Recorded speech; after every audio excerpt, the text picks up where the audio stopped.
सभी को राधे राधे।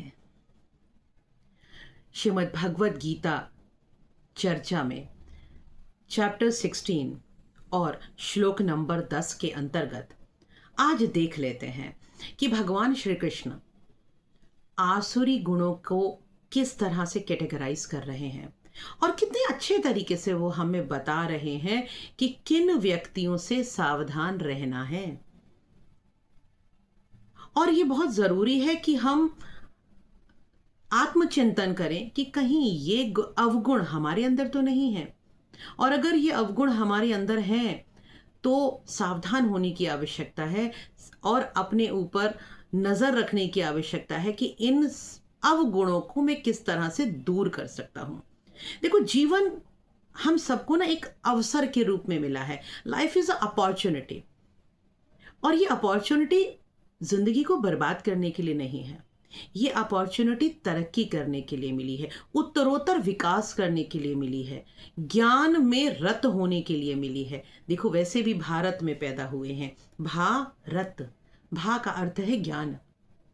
तो जो ज्ञान में रत रहता है वही तो भारत है। तो अगर हमारा जन्म भारत में हुआ है तो हमको समझ लेना चाहिए कि हमारा जन्म हुआ ही इसलिए है कि हम आत्मचिंतन करें और अपने अंदर ज्ञान का प्रकाश भरें। हमने तो सीखा ही है ना, ये असतो मां सद्गमय। क्यों कहा कि जो भी असत है उससे दूर कर दो मुझे और मेरे जीवन में ज्ञान का प्रकाश लेकर आओ। तो यहाँ आज श्लोक नंबर 10 में भगवान कहते हैं कि काममाश्रित्य दुष्पूरन् दंभ मान मदान्विताः मोहाद् गृहीत्वा सद्ग्राहान् परवर्तन्ते शुचिव्रताः। काम यानी वासनाएं, काम मतलब कामनाएं, डिजायर्स, इच्छाएं, ये मिल जाए, वो मिल जाए, ये ले लूं, वो पालूं, कैसे भी करके पूरा कर लूं। और कामनाएं किसी की कभी पूर्ण नहीं होती हैं, ये सदैव अतृप्त ही रहती हैं। तो ऐसा व्यक्ति जो काममाश्रित्य यानी सदैव कामनाओं का ही आश्रय लेकर रहता है, जिसके जीवन में सदैव डिजायर्स डिजायर्स डिजायर्स ही हैं, एक खत्म होती नहीं है, दूसरी शुरू हो जाती है, और जो सदा इच्छाओं का गुलाम बनकर रहता है। फिर दंभ मान मदान्विताः, जो दंभ में रहता है, दंभ मतलब घमंड में रहता है, अकड़ा हुआ रहता है, ज्ञान नहीं है, समझ नहीं है, लेकिन झूठी अकड़ का ज्ञान, वो झूठी अकड़ में रहता है।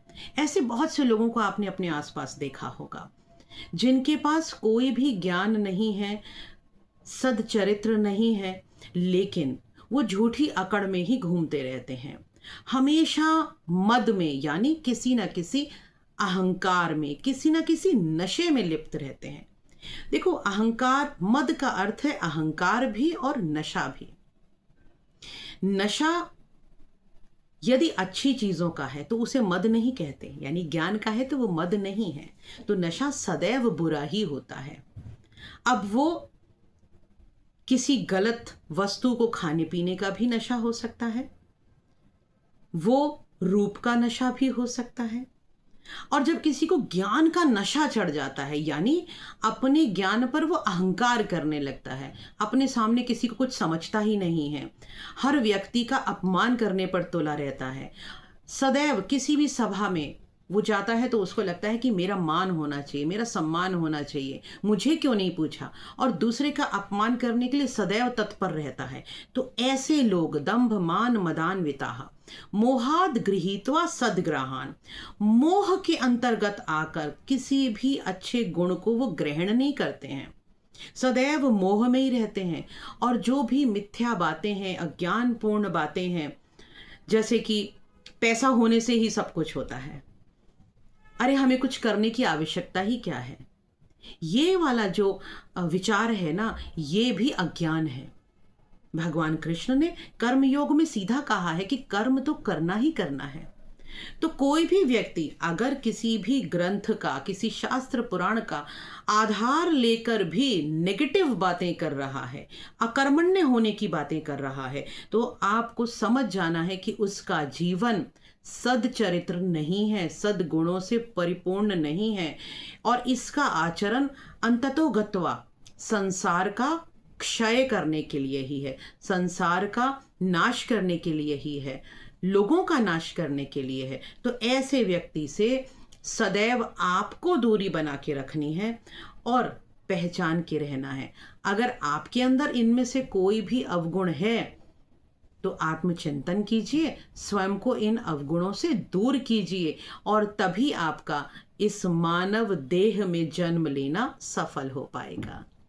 राधे राधे।